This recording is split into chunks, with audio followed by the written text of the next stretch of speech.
ആമിനാത്ത ഇത് അച്ഛൻ വന്നു. ആരുടെ അച്ഛനാ? ആരെ അച്ഛനല്ല, പള്ളിയത്തെ അച്ഛനാ.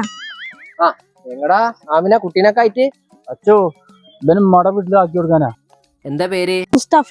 ആ എത്രയല്ല പഠിക്കണേ? 7. ആ നന്നായി പഠിക്കൂട്ടാ. ആ. നന്നായി പഠിക്കട്ടാ. ശരി. എങ്ങനെയും കണക്ക് ശരിയാവണില്ലല്ലോ. വീട്ടിൽ നിന്ന് ശരിയാക്കാൻ പറ്റണില്ല. അപ്പൊ അതാ പുറത്തേക്ക് ഇറങ്ങി. എന്നിട്ടും ശരിയാവണില്ലെങ്കിൽ എന്താ ചെയ്യാ? എന്താ കൂരിയക്കോസെ ലാപ്ടോപ്പ് പിടിച്ചിട്ട്? ഒന്നും പറയണ്ട അച്ചോ.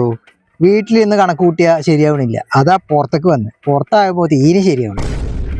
അച്ചോ, ഈശോ മിശിഹായെ സ്തുതിയായിരിക്കട്ടെ. എപ്പോഴും എപ്പോഴും സ്തുതിയായിരിക്കട്ടെ. എന്താണ് കൂരിയക്കോസെ മുടിയൊന്നും വെട്ടാതെ അങ്ങനെ വളർത്തിയിരിക്കണ്? അതച്ചോ ഇപ്പത്തെ മോഡലാ. കൂരിയക്കോസെ ദൈവത്തിന്റെ മാതൃകയിലൂടെ സഞ്ചരിക്കണം. അച്ഛൻ പറഞ്ഞ പോലെ തന്നെ കുറച്ചു ദിവസമായിട്ട് എന്റെ കണക്കൊക്കെ തെറ്റാ. എപ്പോഴും എപ്പോഴും സ്തുതിയായിരിക്കട്ടെ. കഴിഞ്ഞ ഞായറാഴ്ച കുർബാനക്കാണ്ട് വന്നില്ലല്ലോ. കഴിഞ്ഞ ഞായറാഴ്ച കല്യാണത്തിന് പോയിക്കായിരുന്നു. ഞായറാഴ്ച മുടങ്ങാതെ വരാൻ ശ്രമിക്കുക. പറഞ്ഞത് മനസ്സിലായില്ലേ? ആ ചേച്ചി, പള്ളിയിൽ അച്ഛൻ അവിടെ നിൽക്കുന്നുണ്ട്. തലയിൽ മുണ്ടിട്ടിട്ട് പോയിക്കോ. നീ എവിടുന്നാ റോസിയെ? ഞാൻ അംഗൻവാടി കുട്ടീനെ കൊണ്ടുവരാൻ പോയതാ. വല്ല വാഹനം വന്ന് തട്ടിയാൽ എന്ത് ചെയ്യും? അച്ചോ, ഈശോ മിശിഹായെ സ്തുതിയായിരിക്കട്ടെ. എപ്പോഴും എപ്പോഴും സ്തുതിയായിരിക്കട്ടെ. എങ്ങടാ ഉണ്ണിമേരി, എങ്ങടാ? അച്ചോ, ഞാൻ മെഴുകുതിരി വാങ്ങിക്കാനാ. ആ പോയിട്ട് വന്നോളൂ. റോട്ടിൽ ഉപയോഗിക്കരുത്.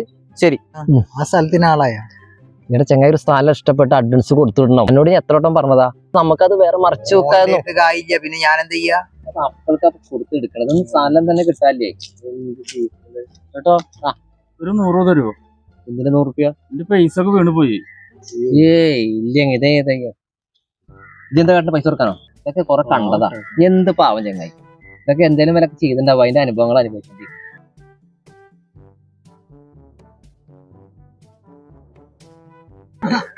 വണ്ടി എണ്ണ കഴിഞ്ഞോ? ഒരു 50 റുപ്യ താടാ. 50 റുപ്യേ? അത് ചെങ്ങായി ഓരോരുത്തർ ചെയ്ത പാവങ്ങൾ ഓരോരുത്തർ അനുഭവിക്കുകയാണ്. വെറുതെ വേണ്ടതിന് കൊടുക്കേണ്ടത് ഒരു ഉടായ്പാണിത്. അങ്ങനൊക്കെ ഉണ്ടാവും.